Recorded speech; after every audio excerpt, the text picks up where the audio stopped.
ចាក្រមត្រៀមប្រំប្រែប្រកួតហ្គេមសម្រាប់គុនខ្មែរគូពិសេសទី5ទឹកទី1ទឹកទី1អាយ៉ូ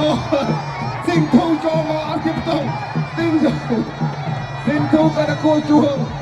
បាទផ្លាក់ចុយថាអត់ទាន់បានគួរដៃផងទាត់ជាមុនបាទបាទទាត់វិញពីផ្លាក់ចុយអាយ៉ូបាទអញ្ញាកដាលកាត់ចង់ទាន់គុំព្រាយយូរហើយគាត់តាមរបស់ផ្លាក់ចុយតាមໄວបើស៊ីងធូចាំចាក់ចង្គង់ឆ្វេងអូបាទចូលលោកអញ្ញាកដាលកែវិញទៀតអូយមុខស្លូតតែវាយមិនស្លូតទេគូនេះមិនស្លូតទៀតចូលគ្រឿងតជាប់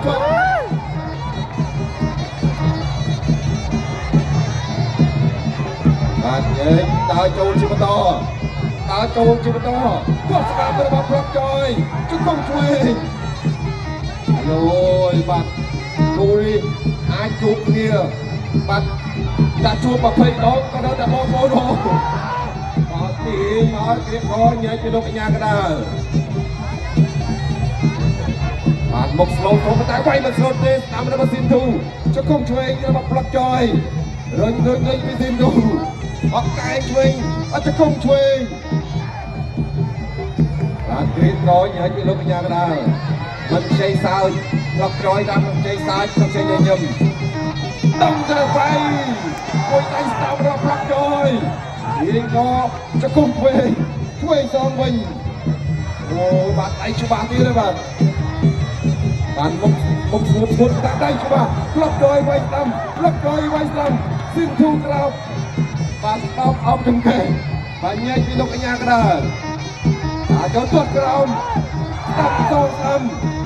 ជង្គង់ឆ្វេងសងជង្គង់ឆ្វេងទៅឆ្វេងមករុញអត់ទាំងខ្សែសងវៀនបាទលោកអញ្ញាកដាលយាយបាទយាយមើលឲ្យទាំងឲ្យវាយស្ដាំរបស់ផ្លាក់ចុយកាយឆ្វេងមកស៊ីនទូឆ្វេងសងជង្គង់ឆ្វេងអត់តែជង្គង់ឆ្វេងសងតាមមកជង្គង់ស្ដាំកាយឆ្វេងកាយស្ដាំកាយសងអូយផ្លាក់ចុយមួយច្បាស់